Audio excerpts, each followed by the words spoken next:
Assalamualaikum warahmatullahi wabarakatuh. Baik, selamat ketemu lagi untuk rekan-rekan sekalian pada pembahasan kali ini, yaitu tentang penggunaan style di Microsoft Word. Seperti yang sudah kita ketahui bahwa style ini merupakan salah satu fasilitas tambahan yang membantu kita di Microsoft Word. Tentunya bagi rekan-rekan yang terbiasa dengan hal-hal di dalam membuat makalah atau skripsi atau laporan-laporan di office atau kantornya. Nah, apa sih kelebihan style ini? Kalau saya bahas di sini, banyak sekali kelebihan style ini. Yang pertama yaitu penggunaan style menjaga agar format dokumen tetap konsisten walau dikerjakan oleh beberapa orang. Yang kedua, dapat melakukan sekumpulan format, ukuran, jenis, dan gaya font dengan hanya satu perintah sederhana. Yang ketiganya, kelebihannya adalah bisa membuat daftar isi secara otomatis. Dan yang keempat, kita bisa melihat hasil kerja kita di dokumen map atau navigation pen untuk yang menggunakan Office 2013. Sebagai contoh begini ya teman-teman. Jadi kalau misalkan teman-teman punya sebuah makalah seperti ini, mohon maaf ini makalahnya saya buat bebas saja. Nah, misalkan di dalam makalah ini saya memiliki 4 bab dalam beberapa halaman. Bab 1, bab 2, bab 3 sampai bab 4. Nah, tentunya untuk membuat sebuah laporan, untuk pembuatan judul dan subjudulnya ini harus dilakukan secara manual atau disettingnya secara manual. Misalkan bab satunya pendahuluan ini masuk di bab 1, kita setting secara manual. Misalkan ukurannya 18, kemudian posisinya berada di tengah, kemudian ditebalkan. Nah, kemudian latar belakang ini masuknya pada subbab.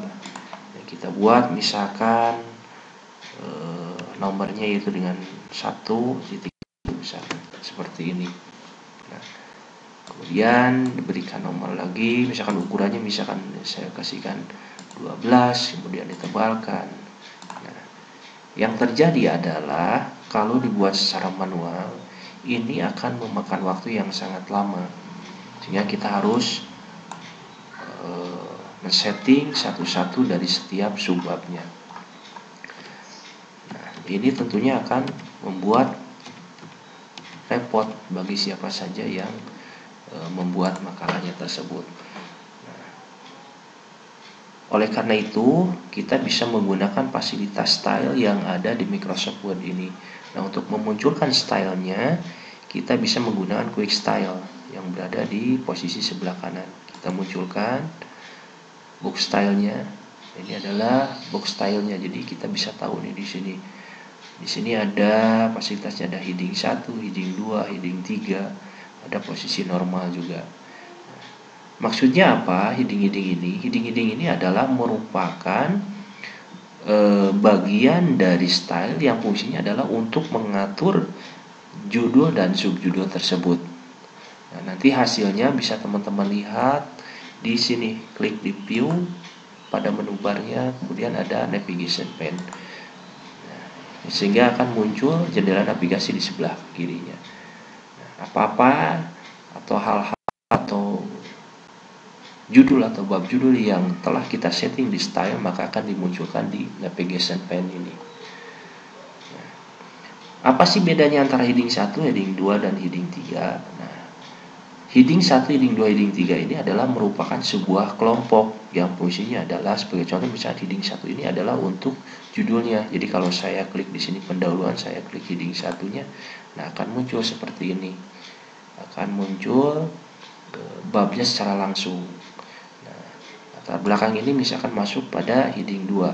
Jadi kalau heading 2 saya klik seperti ini, nah maka dia akan muncul heading 2 seperti ini. Jadi penggunaan heading ini sangat memudahkan sekali kita untuk mengatur penggunaan style di Microsoft Word. Sehingga di navigation pane-nya akan muncul seperti ini. Ketika bahasan bab 1 pendahuluan, maka akan muncul di sini navigation pane-nya. Kemudian latar belakangnya untuk subbabnya akan muncul di sini seperti itu. Nah, jadi sangat mudah sekali penggunaan style ini. Jadi teman-teman tinggal ngeklik-klik saja. Heading-headingnya digunakan untuk judul dan subjudul yang berapa saja. Contoh misalkan ini perumusan masalah masuk pada heading 2, maka akan muncul di sini heading 2. Kemudian tujuan penelitian kita setting pada heading 2. Kemudian subjudul yang lainnya misalkan di sini. Nah, ini misalkan untuk landasan teori ini kita masuk kepada bab 2. Berarti ini komposisi judulnya masuk pada heading 1. Nah, secara otomatis dia akan memunculkan pengeditan secara otomatis. Kemudian apa itu komputer masuknya pada heading 2, maka akan secara otomatis masuk pada komposisi heading 2. Ini sangat mudah sekali penggunaan style ini. Kita tinggal mengklik-klik saja heading 2 seperti ini. Program aplikasi masuk heading 2 misalkan. Kemudian apa itu internet, misalkan heading 2. Bagian-bagian internetnya misalkan World Wide Web ini masuk pada bab subbab. Nah, maka masuknya pada heading 3, maka di sini akan muncul 2626.1. Email masuknya pada heading 3, misalnya IRC masuknya pada heading 3, audio video streaming masuknya pada heading 3, VoIP masuknya pada heading 3. Kemudian metode penelitian ini masuknya pada bab 3, masa masuknya pada heading 1. Ini kemudian pada heading 2, judul keduanya pada heading 2, pembahasan masuk pada heading 1 misalkan. Ini bab 4-nya 4.1, 4.2 dan heading 2 4.3. Penutup masuk kepada heading 1, judulnya pada heading 2. Nah, jadi seperti ini. Jadi dengan menggunakan style ini akan memudahkan kita untuk memisahkan antara judul dengan subjudul sehingga muncul di navigation pane ini. Yang kedua kelebihannya adalah kita bisa lebih cepat untuk pengeditannya. Jadi setelah dibuatkan headingnya, setelah dibuatkan stylenya, maka kita akan bisa mudah untuk memperbaiki subbab-subbabnya apabila ada kekurangan atau kesalahan. Jadi misalkan di metode penelitian ini bab 3 ini ada kesalahan pada bab 3.1-nya, tinggal diklik saja, maka dia akan langsung mengarah ke subbabnya. Kita tinggal menambahkan saja di sini apa kesalahannya atau misalkan ada tambahan lagi. Nah, sangat mudah sekali penggunaan style ini. Nah, setelah seperti ini, maka kita bisa membuat daftar isi secara otomatis. Caranya adalah kita berpindah dulu pada kertas yang kosong. Nah, di sini kita buat misalkan kertas yang kosong ini bab 5-nya. Kemudian di kertas kosong kita tulis misalkan daftar isi. Daftar isinya seperti ini. Kita masukkan pada heading 1. Nah, karena daftar isi ini tidak termasuk ke dalam bab, maka bab 6-nya kita bisa delete secara otomatis. Ya, dibuat seperti ini. Ini berada di tengah contohnya. Kita tarik di sini disamakan. Nah, untuk menambahkan daftar isi ini secara otomatis, nah, kita tinggal mengklik di sini menu reference, diklik saja menu referensinya.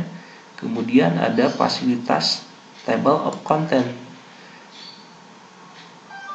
Nah, table of content ini adalah salah satu fasilitas yang fungsinya adalah membaca data-data yang ada di navigation pane ini.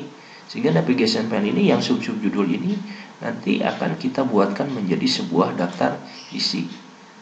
Nah, caranya sangat mudah sekali. Kita tinggal memilih jenis konten yang akan kita pakai untuk daftar isinya. Misalkan saya memilih nomor 1, tinggal klik saja. Nah, maka secara otomatis daftar isinya akan dibuatkan secara otomatis. Ya. Nah, gimana kalau misalkan ada sebuah kesalahan atau tambahan pada bab subbabnya? Ya, apakah akan merubah secara otomatis ke daftar isinya?